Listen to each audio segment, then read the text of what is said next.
So the Acolyte is 2 weeks away, and we here at Trust in the Force could not be more excited. It is not only the first Star Wars project to veer away from our beloved Skywalkers, but it is also the first live-action look at the era of the High Republic. And this is an era we've only glimpsed in printed media, such as books, comics, and manga.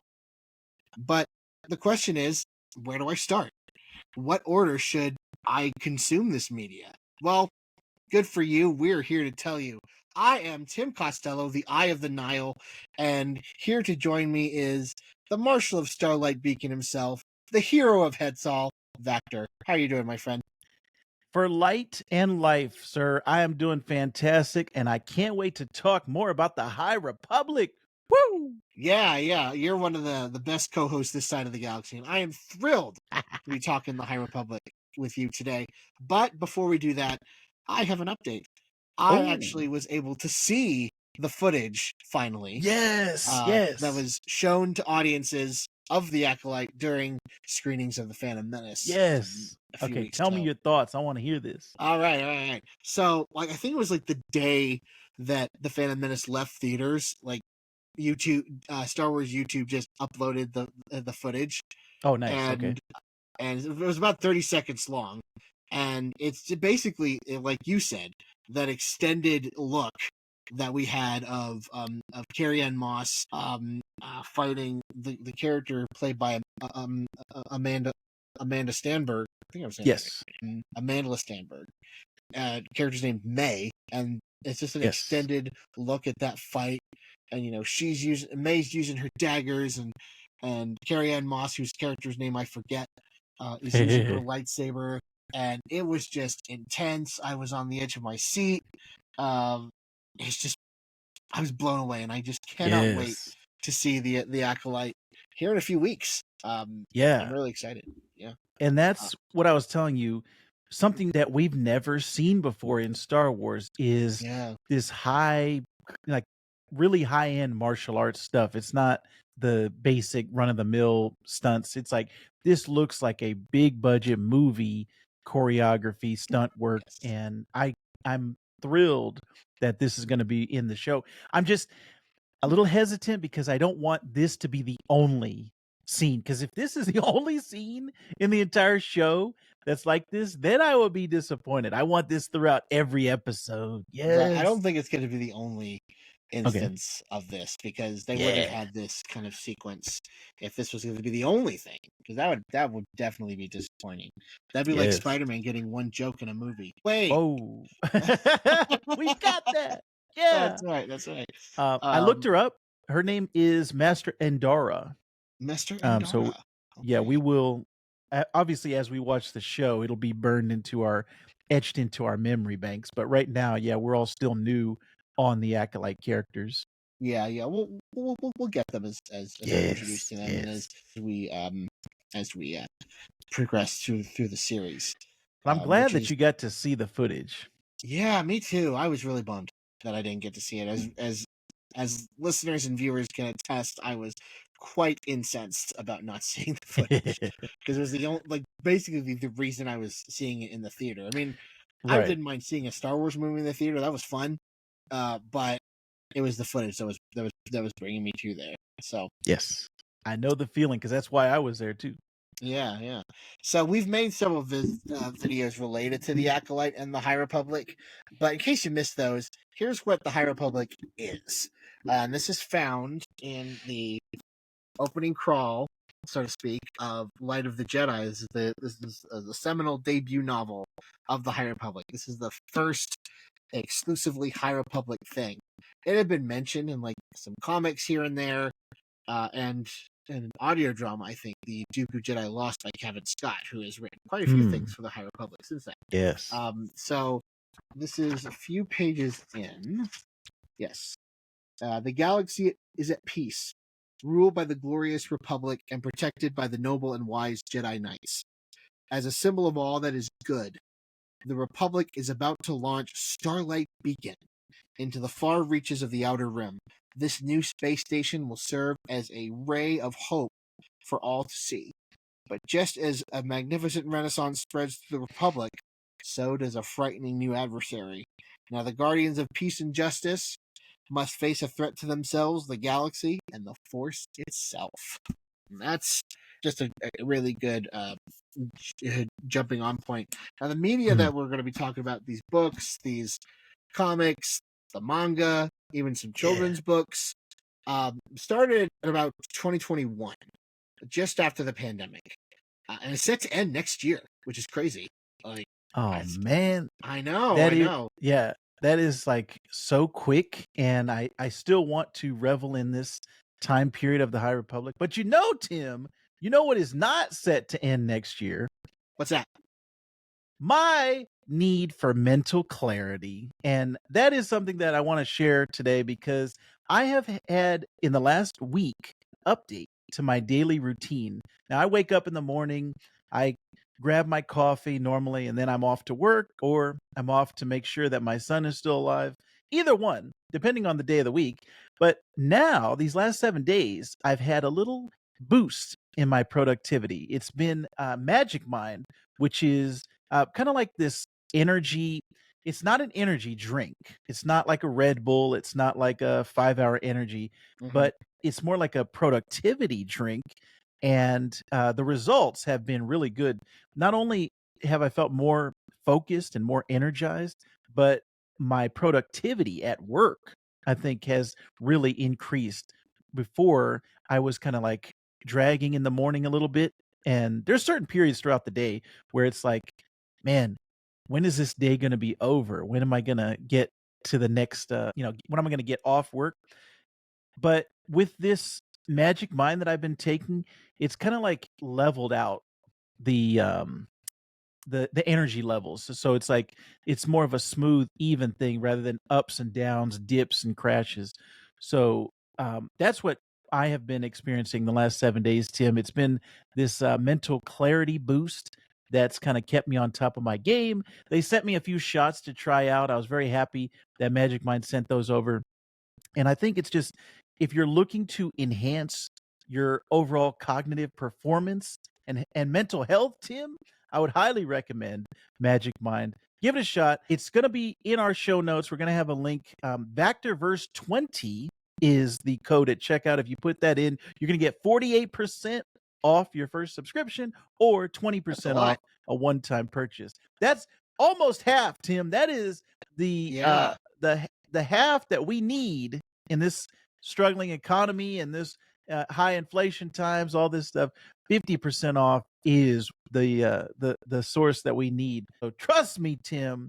Trust in the Force. This is a game changer. Magic Mind. I actually was wondering, do you have any type of morning routine that you go through on a daily basis, or is it just kind of like every day is something different? Usually, my morning routine consists of, well, if depending on whether kids wake me up or if my cat wakes me up, uh, it's usually getting them what they need, and making sure they're still kicking, just like Mm, with you and your son. yes. But usually I have some breakfast and have my morning medications that I take, Mm. and then it's up and go. So yeah, that's my morning routine. It sounds like Magic Mind is giving you that kind of boost that you kind of need during the day to balance out all the things that are being thrown at you. Yeah, I think if Magic Mind would be so kind, we might want to get a box sent over to Tim's house just to see how he Yeah. does. We'll report on that in the future. But Mm. Tim, I want to know what order should our viewers read all of these phases of the High Republic in? Well, there's three phases, because Oh the story's yes. being told over the course of three phases across this time period. And I found this, and when I was starting to read the High Republic, I was looking for reading orders, as when I come across a dense series like Star Wars or anything the High Republic, or even Brandon Sanderson's Cosmere. I always have to find a reading order. Like, what's the optimum reading order that I should be reading this so I'm understanding the story? So I'm not like when I pick Mm, up a book, I'm like, okay, what? And then they mention something like, what are they talking about? And mm, I'm yeah. Right. I'm grateful because I also read comics, and I'm also looking for when I was like, oh, I want to read this event. Like I'm reading The Fall of X right now, X-Men stuff, and finding suitable reading orders that is in the right order, and it's in you know like where I'm not feeling left out, that I'm getting the full story. And when I was looking, I found utini.com, and utini.com Mm, is an online yeah. Star Wars book community. In fact, when I was, during a celebration, I was wanting the book coverage because, when I'm, looking up coverage on Celebration, it's always the books and comics first, and then Mm, the movies and TV shows. And I stumbled on Utini's website as they were covering this stuff. And nice. so big thanks to Utini for this very detailed, definitive, or not definitive, very detailed order, because with Star Wars, nothing's definitive. Um, That's 100%. yeah. So here we start with phase one, and we start with this book, Ah, um, The Light of the Jedi. Get a yes. shot here. The Light of the Jedi. This is written by Charles Soule, or as our mutual friend Schaff likes to say, Charles Soule. Uh, um, Soleil. Soleil. And this really is where it all kicks off. It starts with the great hyperspace disaster, which sets the Jedi against the Nile. The dynamic of the Jedi is really well defined in this novel. You have Nice. all sorts of different characters. We have Loden Greatstorm, Avar Chris, Elzar Mann, Stellan Gios, Buriaga, Belzetafar, Chancellor Lena So, Markion Ro, all these characters, these Man. different kinds of characters that we've never seen in Star Wars before. We don't often see a Wookiee Jedi. We don't often see, you know, a love triangle between three Jedi, and we see that in this novel, and it really sets everything up. And it really, if anybody wants to, start with the High Republic, I'll tell them to start here. And this is the optimum place to start, um, with anything in the High Republic. And the Force is even depicted differently. For over almost 50 years, now it'll be 50 years in a couple years. Dang. I know, crazy. The Force has been like they say in the Last Jedi, like it allows you to wield the lightsaber and make things float. And that's been basically what the Force is. However, in this novel and in future novels, as we'll talk about, the Light of the Jedi tells us that some Jedi feel the Force differently. They like how they respond to it. Avar Chris is a character where this is very, very much in her character. She hears the Force as if it's music, as if it's song, and I've mentioned this a couple times. Other characters use and feel the Force in a different way, as well, as we'll talk about. You know to to meditate, or to fix things, or in which we've seen in Anakin and other media. And But our but that's something that, just like I was saying with the with the Acolyte, it's something new, something we hadn't Mhm. seen before, and that's what I want out of Disney Star Wars. We did a whole episode talking about Disney Star Wars on our other channel, Trust in the Force. We have Trust in the Shorts and Trust in the Force. Sometimes I get them confused, but we did that whole discussion. I'm going to link it in the description, but we had a great time talking about Disney Star Wars has been and what it will be. And for me, I want it to be new. I want something that I have not seen before out of the original trilogy and the prequels. This is that, like you're saying, the way that the Force is depicted is something exciting and new to me.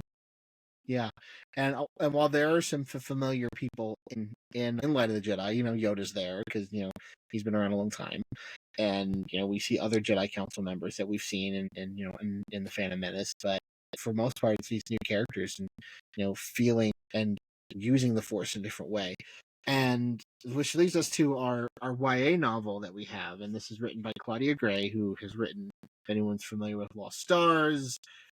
She wrote that. She wrote Leia, Princess of Alderaan, and she's making her High Republic debut with Into the Dark, and it's a YA High Republic novel, and it's it's a different publisher than um than the adult novels.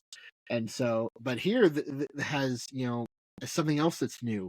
The Drengir, uh, Jedi Mm. Silas Reith accidentally, unleashes these basically plant monsters. Something else we haven't seen in the High Republic. And that sets up, and that's able to set up the antagonist for the High Republic main comic, which we'll be talking about here in a second. And so I really like her writing style here, and like, and we're going to be talking about a lot of books here. This is an order in which you can read these books, but however, you don't have to read all of them. That's what makes the High Republic so accessible. Is, Mm. you, if you'd rather read a comic, or if you'd rather read a YA novel, or if you'd rather read an adult novel, you can. And you can only read those adult novels and still feel like you're getting a good story, because those sets of novels, like the YA novel, Silas Reith is a big part of those YA novels. And there's middle grade novels for a younger audience that have a central character in them as well. And so, yeah, like, you don't have to read all of them, but you are rewarded if you do. Like, you read all the comics and you read all the books, and you're like, oh, I remember that from that one novel. I remember that from that one comic. And it's so rewarding as a reader to, figure out all these little pieces that are in this huge tapestry of Star Wars and this huge tapestry of the High Republic. I did want to mention, I don't have this in my notes, but um, there's also, little children's novels, picture books Ooh. that Okay. that you read to your kids, and it's a fairly simple story. They all there's and like they focus on different events in the adult novels, and but they're told from Burryaga's perspective, who's the Wookiee Jedi of the High Republic, who everyone thought that was the Wookiee Jedi that was going to be in the Acolyte, but Yeah. Yeah. unfortunately it's not. But that's okay. There's still plenty of room for other Wookiee. But speaking of the Acolyte, um, we have next A Test of Courage, which is the debut of Vernesta Rowe, Nice. who's like 13 or 14 in this book. And we see other characters around her. We see Avon Staros, who is the ancestor of Sana Staros, who features very Oh, prominently in wow. who features very prominently in a lot of the Star Wars comics. She's in the Dr. Aphron books. She has her own book, her own comic, Yes. and she was introduced first as Han Solo's wife, but that turned out to be not Yeah. the case. So I remember that. Yeah. yeah, and so her ancestors here. In fact, the uh, the force sensitive individual that the Nile use to discover hyperspace paths with their ships. Mm. The name of that character is named Mari Santeca, who is the ancestor of Lor Santeca, who we saw in The Force Awakens. And so there's Yes. all these cool Yes. Star Wars connections that if you're tapped in, that you're rewarded for, and that's what I love about it. I Um, love it. yeah, and the next is High Republic Adventures. I wouldn't call High Republic Adventures necessarily required reading for High Republic. I mean, it's fun, and it's an all ages High Republic comic, and it's written for that audience. So and as with the YA novel and the middle grade novels, they're aimed at that audience, so they're not necessarily required reading. But and then we go into the High Republic main comic, Mm. which we're going to be covering in greater detail in later episodes of here at Trust in the Yes. Force. But I just wanted to get a general view on, like, how have you felt about the High Republic main book so far? I really like the way that it's going right now. The way that it started, it was like, okay, I'm getting used to this world. I'm getting used to all these the different Jedi that I had never seen before, the different powers and the different ways that people interpret the Force. So the first volume for me, it was just kind of like getting my footing in the High Republic. The second volume is where it took off, and I was like, "Yes, this is exactly what I want."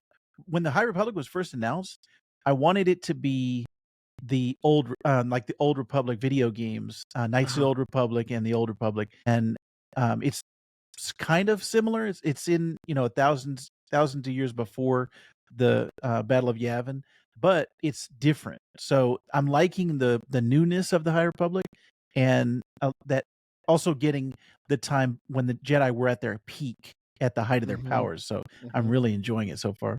Seeing the Jedi at their peak is really, really the draw for me in the High Republic. And that Hmm. was like, okay, because you know when episode 2 came out and we saw all those Jedi, fighting droids Yes. on Geonosis, Yes. um George Lucas says, like, this is the Jedi at their peak, and I was like, I don't know, it doesn't feel like, even back then I was like, it doesn't feel like the Jedi at their peak. And like, it Right, was, because they could all be contained in that one arena, yeah, whereas, you know, I'm thinking if they're at their peak, they should be, a state's worth of Jedi, like a country full of Jedi, not just they can all fit in that one little arena. exactly, and that's what we see in the High Republic.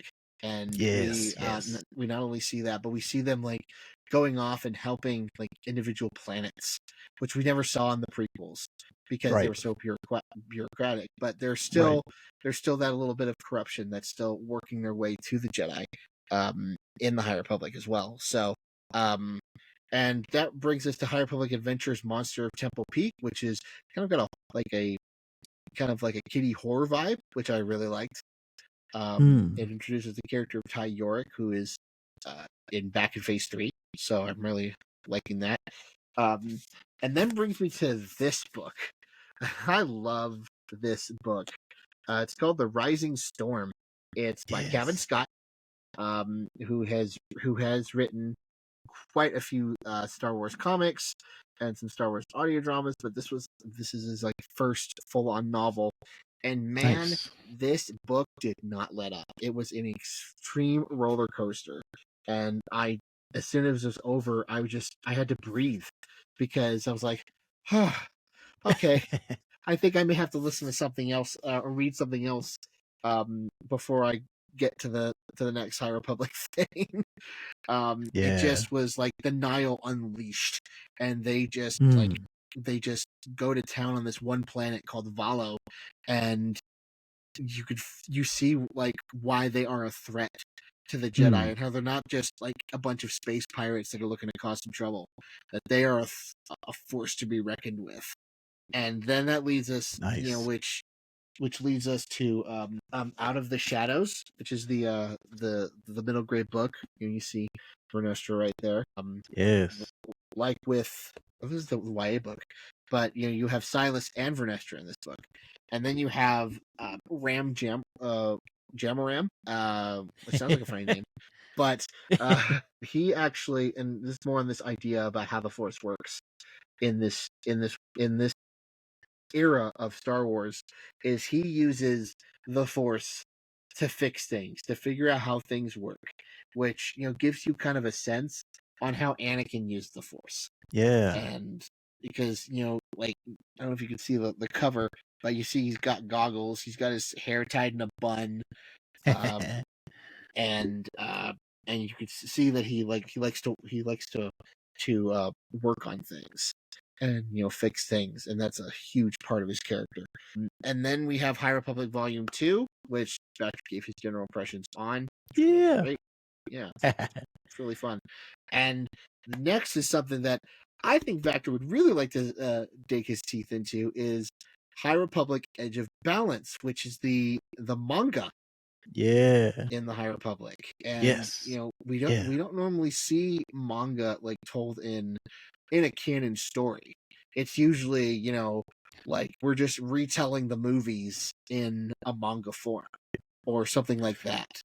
Nothing really that's specifically like they wrote it specifically for this format, and I think that's great.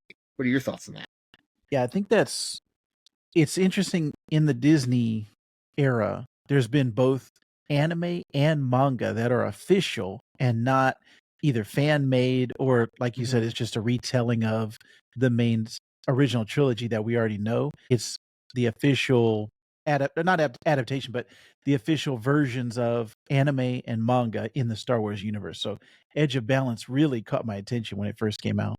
Yeah, yeah. And then we have Out of the Shadows, which I mentioned briefly. And there's also Mission to Disaster, which is kind of a middle grade book. Another middle grade book features very prominently Vernestra Rowe again. Vernestra Rowe being a very key character in the High Republic, but also in these specific novels because of her age. And then we have this is an interesting book because it's not actually a what would you consider a book. It's actually a script for an audio drama, and this is an audio drama that's Ooh. called Tempest Runner. It's about Lorna D, who is what like basically a general in the Nile, and they're called Tempest Runners. And what happens is the Jedi think that Lorna D is the Eye of the Nile, the leader of the Nile. But it's Oh. actually Markion Rowe, and at the end of phase one, they're proven wrong. And so there's a lot of her backstory and where she ended up and how she got to the license. Really creates a sympathetic character, so much so that when she returned in phase three, I was pleased. Nice. So yeah, and then we have the Rising Star, or the Fallen Star, I should say. And this is a huge book. It's the end of phase three, or not phase three, phase one. It's book three of phase one, and it completes kind of the trilogy of adult novels for phase one, and it's written by Claudia Gray, who I love, and it features basically the fall of Starlight Beacon. I mean, it's spoilers, but this book's a few years old now. And that was I remember reading that. I was like, wow, like Starlight Beacon was a huge part of phase one, and to see it kind of basically destroyed, it'd be like if they destroyed the Millennium Falcon or something.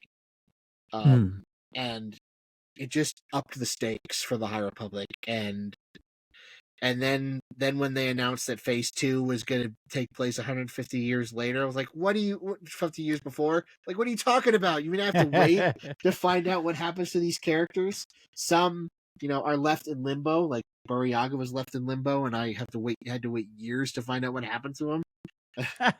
I'll tell you my experience of when I did. And this is Midnight Horizon, another YA novel. Again, Silas Reith, Jedi Silas Reith, big part. And then there's Tales of Light and Life, which is got a bunch of short stories written by all the High Republic writers: Charles Soule, Kevin Scott, Lydia Kang, Justina Ireland, Zoraida Cordova, and they all write short stories. In fact, one of them details the fate of Buryaga. So I was really relieved to read that story once I could. And I've got the Barnes & Noble exclusive edition, which has an additional story, so naturally Oh, wow. you get that. Yeah. Nice. Yeah, you get more content if you buy the Barnes & Noble edition. You get additional stories. Oh. So, yeah. Trust only in the Force.